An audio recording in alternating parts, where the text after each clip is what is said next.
हरे कृष्णा। आज का हमारा सत्संग श्रीमद् भगवद गीता के 12वें अध्याय का 8वां श्लोक। कृष्ण कह रहे हैं, मय्येव मन्नाधस्तव मयि बुद्धिं निवेशय निवसिष्यसि मय्येव अत ऊर्ध्व न संशया।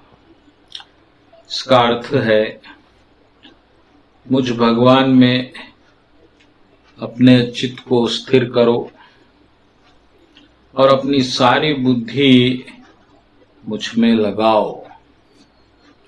इस प्रकार तुम निसंदेह मुझ में सदैव वास करोगे। और उसका अगला श्लोक है, हे धनंजय, यदि तुम अपने चित्त को अविचल भाव से स्थिर नहीं कर सकते तो तुम्हें भक्ति योग का अभ्यास करना होगा। इस 2 श्लोकों पर आज की सत्संग होगी। पहली बात यह है, इतने शास्त्र, इतने धर्म, इतनी किताबें जो भगवान की है, और इसमें भगवान हमसे क्या चाहते हैं। अगर हमको ये पता नहीं है तो फिर उसका कोई लाभ भी नहीं है। दान, व्रत, तपस्या, ज्ञान, नाना प्रकार की बातें हैं, लेकिन प्रश्न है कि भगवान हमसे क्या चाहते हैं। उसका उत्तर इस श्लोक में भगवान कृष्ण दे रहे हैं कि मैं आपसे सिर्फ 2 चीजें चाहता हूं। एक आपका मन, दूसरी आपकी बुद्धि, बस। तीसरी चीज भगवान नहीं चाहते।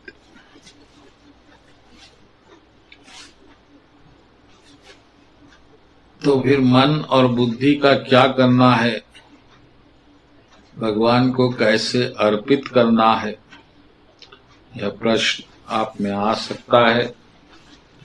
उसका भी उत्तर भगवान इसी श्लोक में दे रहे हैं। मय्येव मन आधस्तव, यानी तुम्हारा मन मुझ पे लगाओ, पहली बात। दूसरी बात, मयि बुद्धि निवेशया, और बुद्धि को मुझ में डुबाओ, दौड़ाओ। पहले मन लगाओ, फिर बुद्धि दौड़ाओ। तो इससे क्या होगा? तो पहले तो मन भगवान पे लगाना क्या है, और हमारी बुद्धि कैसा भगवान पे की तरफ दौड़ेगी, कैसा लगेगी, इस बात को जानना आवश्यक है। तो मन का जो स्वभाव है वह किसी पर स्थिर होना ही है, और ये मन दौड़ता है कहीं पर टिकने के लिए।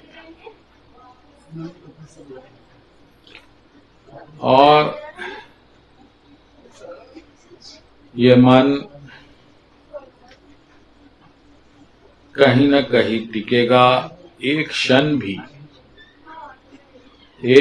भी मन बिना टिके नहीं रहेगा, और मन जहाँ टिकेगा उसके पीछे बुद्धि भी दौड़ेगी। तो भक्तगणों, अब फिर एक प्रश्न आएगा कि मन कहाँ दौड़ता है। इसका भी बड़ा सीधा सा उत्तर है, मन आनंद सुख के तरफ दौड़ता है।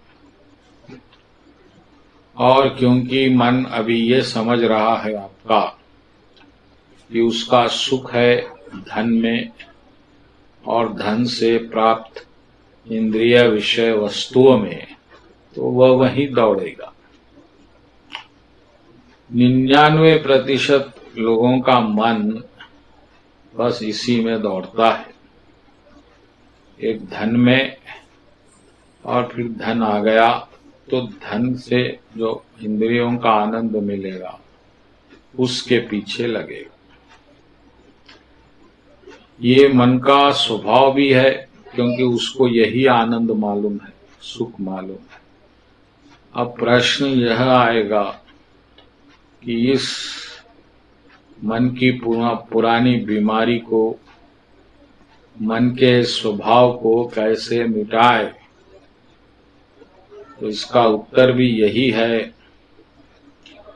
कि जब आपका ज्ञान हटेगा और जो सुख, जो आनंद आप इन वस्तुओं में ढूंढ रहे हैं, वो अगर आपको पता चले कि वह भगवान कृष्ण के पास है, तो निश्चित ही ये आपका मन भगवान कृष्ण पे अपने आप लगेगा।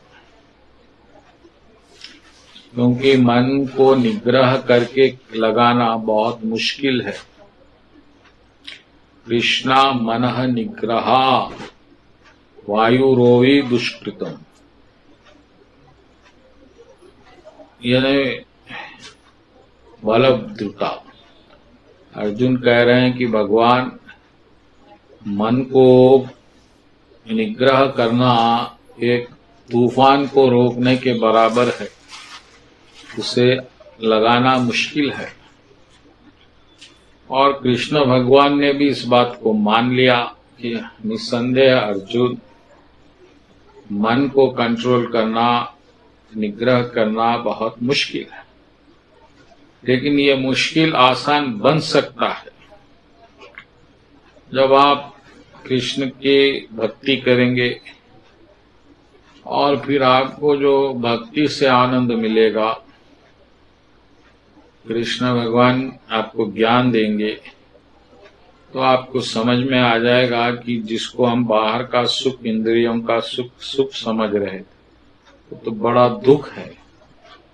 तो फिर मन अपने आप वहां से हटेगा और प्रभु के चरणारविंद पे लगेगा। इसके सिवाय कोई रास्ता नहीं है।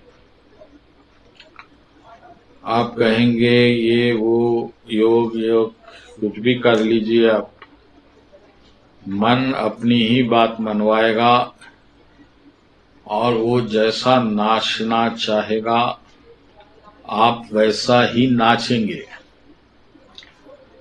तो कृष्ण भगवान ने कहा कि पहले मय्येव मन आधस्तव, और उसके बाद बुद्धि दौड़ाओ, मय्या बुद्धि निवेशय। अब इसके बाद क्या होगा ऐसा करने से, इसकी बात भगवान अगले पंक्ति में कह रहे हैं, निवसिष्यसि मय्येव। अगर आप ऐसा करने में कामयाब हो रहे हैं तो निश्चित ही आप मेरे साथ रहेंगे। यह बड़ी अद्भुत बात भगवान ने कही कि इतने बड़े भगवान के दर्शन होना ही मुश्किल है, प्राप्त करना दुर्लभ है, लेकिन इतने बड़े भगवान के साथ रहना इतना आसान भगवान ने बनाया कि सिर्फ मन और बुद्धि मुझ पे टिका दो तो समझो तुम मेरे साथ रह रहे हो। मुझे प्राप्त होना नहीं है। प्राप्त होना और साथ रहना दोनों अलग अलग वस्तुएं हैं। और आपको बड़ा आश्चर्य भी होगा कि अरे मात्र इतना करने से कोई भगवान को क्या प्राप्त करके साथ रहेगा। इसीलिए भगवान ने इस श्लोक में एक अगली पंक्ति कही कि अत ऊर्ध्व न संशय, इसमें आप डाउट मत करो। जिस तरह फोन के कुछ बटन दबाने से आप 1 सेकंड में अमेरिका से भी बात कर सकते हैं, उसी तरह मन और बुद्धि भगवान पे जब लगाएंगे उसी क्षण आप भगवान के साथ जुड़ गए हैं पूरी तरह। कोई संशय, कोई डाउट मत रखिए, भगवान स्वयं कह रहे। अब इतनी आसान बात हो गई तो फिर अभी क्या आपको करना है, तो अपना मन और बुद्धि लगाइए। और अगले श्लोक में भगवान ने कहा कि अगर नहीं लगा सकते तो प्रयास कीजिए, भक्ति योग का प्रयास कीजिए। बस यही है। बोलो कृष्ण कन्हैया लाल जी की जय।